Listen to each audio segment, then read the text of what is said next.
भारतीय राज्य मणिपुर में जो हिंसा आज हम देख रहे हैं उसकी जड़ें बहुत बहुत गहरी हैं। चलिए इस जटिल संघर्ष को समझने की कोशिश करते हैं कि ये आखिर शुरू कैसे हुआ। आज की पूरी तस्वीर को समझने के लिए हम 5 जरूरी पड़ावों से गुजरेंगे, एक बटी हुई जमीन से लेकर आज के अनसुलझे संघर्ष तक। सबसे पहले चलिए मणिपुर के भूगोल को देखते हैं, क्योंकि सच तो यह है कि हर चीज की जड़ यहीं पर है। देखिए, मणिपुर के संघर्ष को समझने के लिए सबसे पहले यहाँ की जमीन को समझना जरूरी है। सोचिए, एक राज्य जिसका 90% हिस्सा सिर्फ पहाड़ है और बाकी का 10% एक मैदानी घाटी, और राजधानी इम्फाल भी इसी घाटी में है।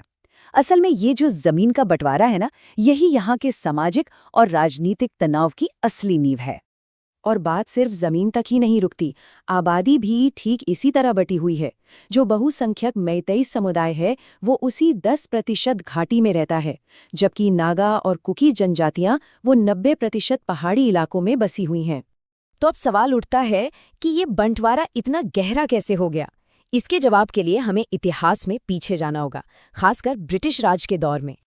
देखिए, आधुनिक भारत के बनने से बहुत पहले ही बाहरी ताकतों ने मणिपुर की किस्मत लिखनी शुरू कर दी थी। कांगलेपाक साम्राज्य का हिंदू धर्म अपनाना, फिर बर्मा का वो विनाशकारी आक्रमण और उसके बाद ब्रिटिश दखल, हर एक घटना ने आके भविष्य पर अपनी एक गहरी छाप छोड़ी। तो यहाँ सबसे जरूरी बात जो समझने वाली है वो ये कि ब्रिटिश शासन ने पहाड़ियों और घाटी को हमेशा 2 अलग-अलग हिस्सों की तरह देखा। उन्होंने घाटी में तो सीधा शासन किया, लेकिन पहाड़ियों को एक तरह की स्वायत्तता देकर छोड़ दिया। और इन औपनिवेशिक नीतियों का असर सिर्फ प्रशासन तक ही नहीं था। यह ब्रिटिश ही थे जिन्होंने पहली बार अलग अलग जनजातियों को कुकी और नागा जैसे नामों के तहत एक ग्रुप में डाला। इतना ही नहीं, पहाड़ी इलाकों में ईसाई मिशनरियों को भी बढ़ावा दिया, जिससे वहां की जनजातियों ने ईसाई धर्म अपना लिया, जबकि घाटी के मैतेई हिंदू ही बने रहे। और बस यहीं से एक धार्मिक बंटवारा भी पैदा हो गया। अगला बड़ा मोड़ तब आया जब मणिपुर का नए नए आजाद हुए भारत में विलय हुआ, जो अपने आप में काफी विवादास्पद था। ये एक ऐसी घटना है जिसे आज भी कई मैतेई समूह एक अवैध विलय मानते हैं। उनका कहना है कि मणिपुर के राजा को शिलांग में एक तरह से नजरबंद करके उन पर विलय के समझौते पर दस्तखत करने का दबाव डाला गया, और इसी घटना ने शुरुआती अलगाववादी आंदोलनों की नींव रखी। मैतेई समुदाय की दलील का एक बहुत अहम हिस्सा ये है कि विलय से पहले उन्हें एक जनजाति का दर्जा मिला हुआ था, एक ऐसा दर्जा जो बाद में उनसे छीन लिया गया। तो वो किसी नए दर्जे की नहीं, बल्कि अपने उसी पुराने दर्जे को बहाल करने की मांग कर रहे हैं। और फिर इसके बाद आए भूमि सुधार कानून। इन कानूनों ने तो इस बंटवारे पर मानो कानूनी मोहर ही लगा दी। पहाड़ी जनजातियों को घाटी समेत कहीं भी जमीन खरीदने का हक मिल गया, लेकिन घाटी में रहने वाले मैतेई लोगों पर राज्य के 90% पहाड़ी इलाकों में जमीन खरीदने पर रोक लगा दी गई। इसी एक कानून ने मैतेई समुदाय के अंदर अपनी ही जमीन पर सिमट जाने का डर पैदा कर दिया। मणिपुर का जो प्रशासनिक सफर था वो भी काफी उलझा हुआ रहा। पहले पारसी स्टेट, फिर केंद्र शासित प्रदेश, और आखिर में जाकर 1972 में उसे पूर्ण राज्य का दर्जा मिला।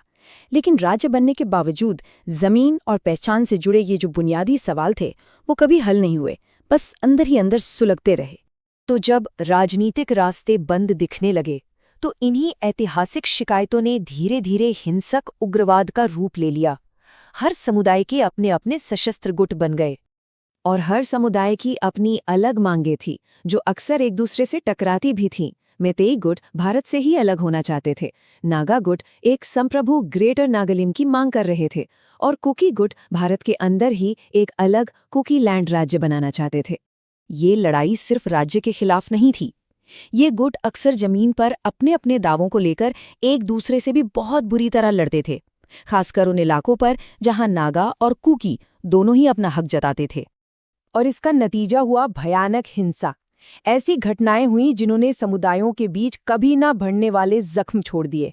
जैसे 1993 में एक ही दिन में 115 कुकी नागरिकों की हत्या कर दी गई थी, जिसे कुकी समुदाय आज भी ब्लैक डे के तौर पर याद करता है।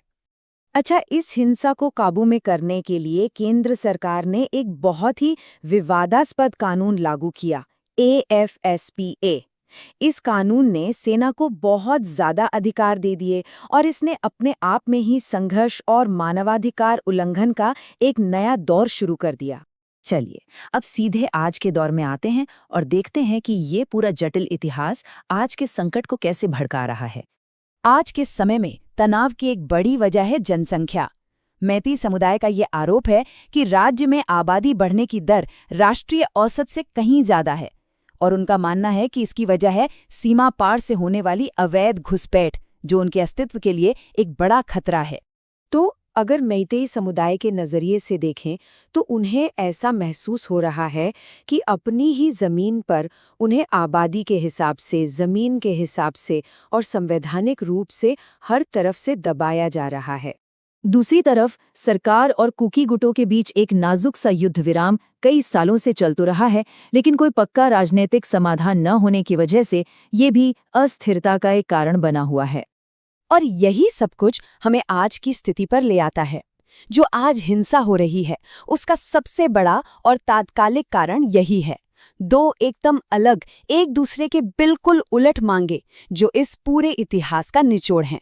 एक तरफ मैतेई समुदाय शेड्यूल्ड ट्राइब यानी एसटी लिस्ट में शामिल होना चाहता है और दूसरी तरफ कुकीज और जनजातियां इसका जोरदार विरोध कर रही हैं। तो ये हमें एक बहुत बड़े सवाल पर लाकर खड़ा कर देता है, जहां जमीन, पहचान और 100 साल का इतिहास सब एक दूसरे में उलझे हुए हैं। ऐसे में मणिपुर में शांति का रास्ता आखिर कैसा दिखेगा?